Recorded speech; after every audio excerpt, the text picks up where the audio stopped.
Welcome back. If you've just joined us, you're watching the news at 10 on Channels Television, coming to you live from Lagos. A reminder of our top stories. Deputy Governor of Kogi State, Simon Achomba, impeached over alleged gross misconduct. Mr. Chuba dismisses action by lawmakers, says allegations against him not proven by investigation panel. Federal government and organized labor reach agreement on the implementation of the new national minimum wage after 3 days of intense negotiation. President Buhari promises to take the fight against substance abuse to the next level as he receives the report of the Presidential Advisory Committee on elimination of drug abuse in the country. And 28 people killed and at least 90 others hospitalized as flood wreaks havoc in Ghana, destroying over 1,000 houses in the process.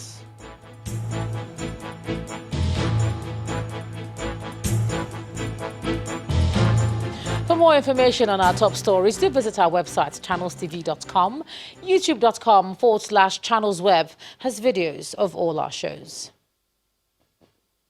Barely 48 hours after the Upper Iweka petrol tanker accident, another disaster has occurred along the Enugu-Onitsha Expressway near Phase 2 axis of Onitsha, Anambra State. About 15 vehicles, including earth-moving machines, 2 residential buildings and several business outlets were razed in the incident, which occurred around 3 a.m. earlier today. According to eyewitnesses, the content from the fallen tanker seeped through an underground tunnel into Heritage Street, Phase 2, and flared into an inferno that wreaked havoc along Besoi filling station bus stop. Men of the Anambra State Fire Service, assisted by spirited residents, were able to contain the flames. Now, while there is no record of any casualty, the residents are unhappy about the huge losses they've incurred. When the incident started to happen, it's around 3:30 or some minutes to 3 anyway in the morning. We were in the bed sleeping, so I was just like someone that is dreaming. My boy rushed into the rooms and was knocking and said, "Fire, fire, fire!" So when I just got up, then I jumped to the gather. I look around, I saw the flame at the express there. Before I could go down to the floor, the fire already crossed even the yard completely. It has covered everywhere. So we just managed to escape to the roads. The fire service this time reacted swiftly and brought the situation under control, and there was no escalation of the incident. So we are still taking stock of damages, or if there is any loss of property, we are still investigating. A final report will come out later. But for now, we are still on it. Our men are still on ground there, ensuring that there's free flow of traffic, and also hoodlums don't take advantage of the situation to loot, just like we are doing here, you can see. And of course, the what happened 2 days ago, normalcy is starting gradually to the market. The governor is intervening, and things are going to look up any moment from now. President Muhammadu Buhari says the fight against drug abuse is a critical element of his next-level mandate. He also restated his government's desire to fight the scourge as part of ensuring the welfare of the citizenry. The president spoke when he received the report of the Presidential Advisory Committee on Elimination of Drug Abuse, headed by General Muhammad Marwa. The committee, which has the wife of the president, Aisha Buhari, and that of the vice president, Dolapo Osinbajo, as members, is presenting its report 9 months after its inauguration. Our findings have shown that it is more difficult to bring down crime rate to acceptable levels without clearing our country substances of abuse. I call on all well-meaning Nigerians to join hands with relevant government agencies in the fight against drug abuse. Winning the war becomes one of the critical elements of the next-level mandate of this administration. As a government, we have the responsibility to ensure the security and well-being of our people. I am therefore assuring Nigerians and our foreign partners that this is a matter of foremost importance. We will study the report and the recommendations for implementation appropriately. I specifically commend the First Lady and wife of the Vice President, Mrs. Osinbajo, for their initiatives, commitment, and contributions towards tackling the challenges of drug abuse in Nigeria. We cross over to Abuja again, and here's Makwe Ogun Yusuf. Makwe? Hello, Ejoma. It's good to see you, and we welcome our viewers to Abuja.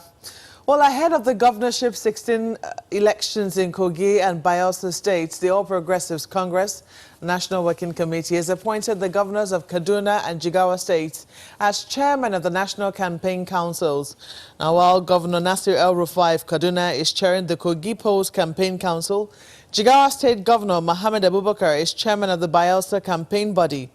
Inaugurating the 56-member council at the APC national headquarters, the national chairman, Mr. Adams Oshiomhole, said the party is prepared to retain Kogi State and reclaim Bayelsa State. For us in the APC, we take these two elections very, very seriously because we believe in the power of the ballot. We believe that the issues should be contested in a peaceful environment, not by the power of gunshots, which has been the tradition of the opposition. And we know that the people of Bayelsa want a change, and I'm sure Your Excellencies, other God guardians, that change will come 16th of November, which is about a month or less than a month from now. So we've set up these two committees to complement the ones already set up in the two states that you can describe as local organizing committees. We're setting up this one because we believe that we need to deploy all our human resources, and our governors, having experience around elections, they know what the issues are, to reinforce the initiative by our party in Bayelsa and in Kogi and ensure that the elections go smoothly. To security matters now, the Nigeria Air Force says the Air Task Force of Operation Lafia Dole has destroyed a meeting venue for Boko Haram terrorists and killed several fighters at Ngoske on the fringes of the Sambisa Forest in Borno State. A statement from the Air Force spokesman confirms that the attack took place today following successive days of intelligence, surveillance and reconnaissance ISR missions. He says intelligence derived from the ISR missions identified two buildings within Ngoske which served as assembly areas for the terrorists from where they launched attacks against troops positions and innocent civilians. The ground attack aircraft detailed by the Air Task Force engaged the hideout, scoring accurate hits on the two buildings and killing several alleged terrorists. Meanwhile, the Nigerian Air Force says it will boost its arsenal with the acquisition of 2 helicopter gunships to aid the fight against insurgency. The Chief of Air Staff, Air Marshal Sadiq Abubakar, disclosed this when he paid a courtesy visit to Governor Mai Mala Buni in Damaturu, the Yobe State capital, where he also inspected the international cargo airport under construction. Air Marshal Abubakar added that personnel will also be deployed to support existing troops. As the helicopter steadies for landing, the awaiting group is here to welcome the guests to Damaturu, the Yobe State capital. Is the Chief of Air Staff, Air Marshal Sadiq Abubakar, who is here on invitation by the State Governor, Mai Mala Buni. The first part of the visit is an inspection tour of the Yobe International Cargo Airport under construction, which appears to be coming on steadily. At the government house, the second reason of the courtesy visit is revealed, which is about strengthening collaborative efforts against insurgency. The Chief of Air Staff also promises to lend support for the development of the airport. As you continue the effort to defeat the Boko Haram insurgents, therefore, let me assure you that we will continue to strengthen the synergy, collaboration and exchange of information that are the hallmarks of our relationship with the Air Force and other security agencies.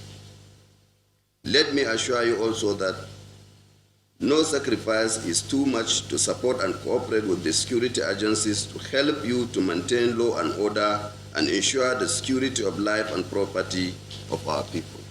The Nigerian Air Force is willing to support Yobe State government in the airport project which I believe that's why I have the director that is in charge of the air traffic services here with me, and then as well as the chief of training and operations. I believe that when we inspect the airport, we'll definitely have the office of the military airport commandant that will be there, and then we'll make sure that we get our platforms as we acquire them to be here. The Air Force says it's deploying more personnel to the state. Good news for those anticipating that the objective of keeping insurgency at bay is met. And to some company news. In recognition of consistency and quality in standards, the Standards Organization of Nigeria has presented to Seahorse Lubricants Industries Limited a MANCAP certificate for its latest product, Seahorse Synthetic Motor Oil 1. Receiving the certificate at a brief ceremony in Awka, the Anambra State capital, the chairman and chief executive officer of the company, Mr. Ebuka Onunkwo, says this feat has now placed the Seahorse brand in the forefront of excellence and standards.